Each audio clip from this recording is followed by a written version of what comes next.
نہ ہو کتنی عمدہ انداز سے، کیونکہ ہمارے لوگ ہیں تو کچھ ہی میں گیا اتنے دوروں گیا ہوں، میں تو محنت کر کے گیا تو اگلے دروازہ ہی نہیں کھولیا۔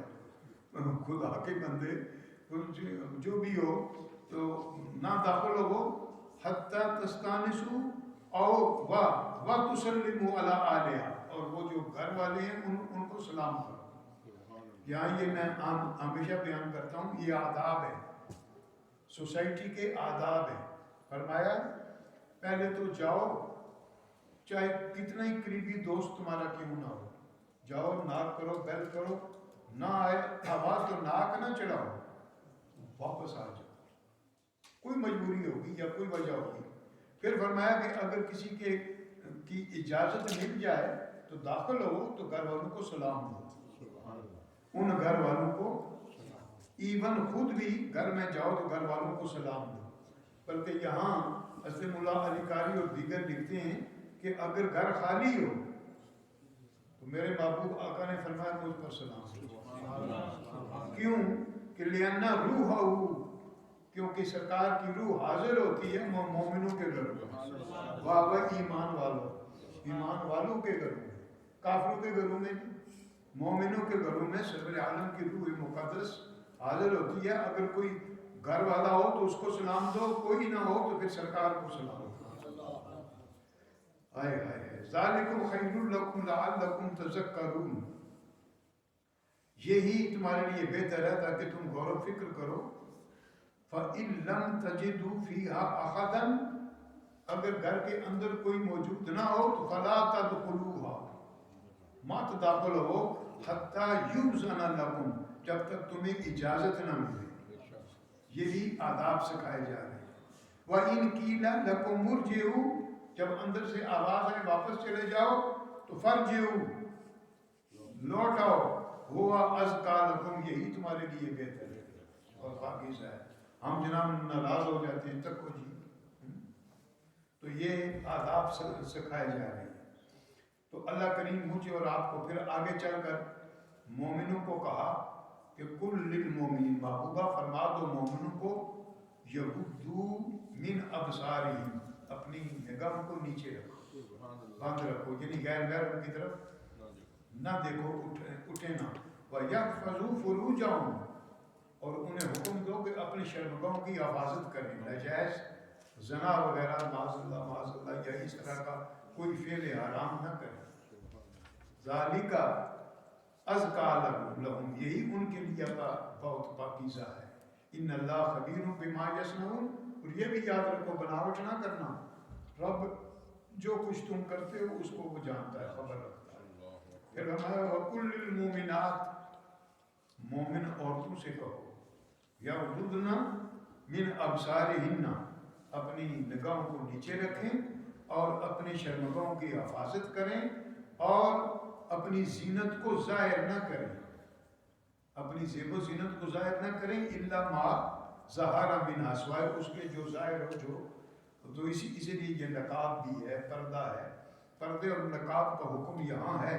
اور پھر فرمایا کہ اپنے خمر، اپنی چادریں اور اپنے دوپٹے، چادریں دوپٹہ پتلا ہوتا ہے، چادریں اپنے گریبانوں میں رکھو، ولا یبدین زینتہن، اور انہیں یہ حکم دو کہ اپنی زینت کو ظاہر نہ کریں کسی پر سوائے اپنے خامدوں کے یا اپنے آبا کے، والدین اور والد کے، یا آبائے بعولتہن، یا اپنے خامدوں کے والدوں کے، یا ابنائہن، یا اپنے اولاد کے بیٹوں کے، او ابنائے بعولتہن، یا اپنے خامد کے کسی اور سے بھی بیٹے ہو تو وہ بھی محرم ہوتے ہیں، یعنی جو محرم اور غیر محرم کی یہاں تقسیم بتائی جا رہی ہے۔ محرم کے آگے ٹھیک ہے زیب و زینت ہو جائے، لیکن غیر محرم کے سامنے بعض لوگ یہاں کہتے ہیں یہ چہرہ جو ہے نا خاتون کا، عورت کا، یہ سب سے بڑی زینت ہے، اللہ نے بنائی ہے، تو زینت کو ظاہر نہ کرو۔ تو اس طرح یہ ساری تفصیلات بیان ہوئی ہیں۔ اور مالک الملک نے جہاں سورہ نور شریف میں یہ بیان کیا اور سیدہ عائشہ صدیقہ کی پاک دامنی بیان کی، اسی طرح مالک الملک نے دیگر احکامات کا بھی نزول فرمایا. اس کے بعد سورہ نور کے بعد الشعراء اور نہ فرقان، الفرقان ہے. تو فرقان کہتے ہیں آپ کو باطل میں فرق کرنے والی کتاب. تو یہ فرقان صفت ہے قرآن عظیم کی. فرمایا تبارک الذی نزل الفرقان علی عبدہ، بڑی خیر و برکت والا ہے وہ جس نے نازل فرمائی فرقان اپنے بندہ خاص پر، لیکون للعالمین نذیرا، تاکہ وہ عالمین کے لیے نذیر ہو جائے، ڈر سنانے والی کتاب. الذی لہ ملک السماوات والارض، یہ وہ ہے کہ جس کی زمینوں آسمانوں میں حکومت ہے.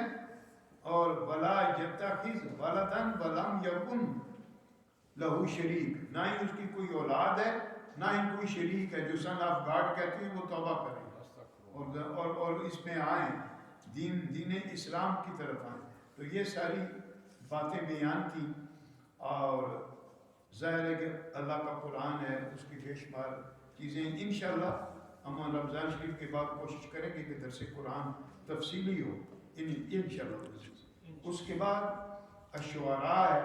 چونکہ اس دور میں خاص کر عربوں میں شاعر جو ہوتے تھے نا، وہ بڑے ہی ان کی آؤ بھگت ہوتی تھی اور بڑی محفلیں ہوتی تھیں، مشاعرے ہوتے تھے اور شعر و شاعری بڑی چیز سمجھی جاتی تھی. اور انہیں کا ذکر ہے، پھر ان کے بارے میں بتایا گیا ساری تفصیلات ہیں. اللہ مجھے اور آپ کو اپنے قرآن عظیم کی صحیح مراد کو سمجھنے کی توفیق عطا فرمائے اور ہمیں سچی توبہ کی توفیق عطا فرمائے. الحمدللہ رب العالمین والعاقبۃ للمتقین والصلاۃ والسلام علی رسولہ وآلہ وصحبہ اجمعین.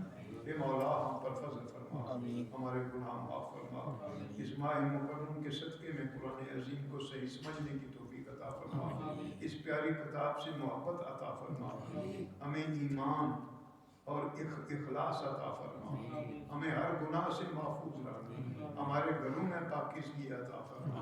ہمارے دلوں اور دماغوں میں پاکیزگی عطا فرما. ہمارے ان بچوں کو، جوانوں کو یورپ کی گندگی سے محفوظ رکھنا. صلی اللہ تعالی علی خیر خلق محمد وآلہ وسلم.